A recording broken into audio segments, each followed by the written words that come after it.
Hammaga annyeong. Men Koreyaga qaytib keldim. Video qo'yganda bilgan bo'lsanglar kerak. Koreyada mana shu ovqatni ko'p yerdim. O'zbekistonga borganimda Koreyaning ovqatlaridan eng ko'p sog'ingan ovqatim mana shu bo'ldi. Chicken bu, tovuq go'shti qovurilgan. No ichida shunaqa tteokbokkisi bo'ladi va shunaqa lag'moni bo'ladi o'zini. Yonida mana bunaqa nimalar, shunaqa narsalar qo'shib beradi yoniga. Sho'rva bo'lib ketdi. Mana shunaqa karam bilan nima beradi yoniga. Nima edi? Ketchup mayonez aralashtirib beradi.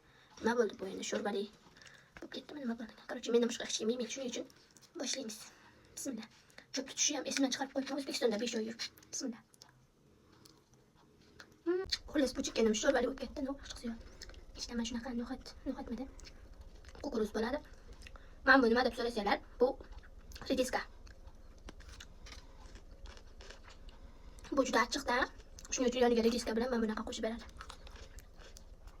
Karam. Koreyslarning o'zlari ham buni yeyolmaydi. Masalan, meni erim yeyolmaydi bunchalik achchig'ini.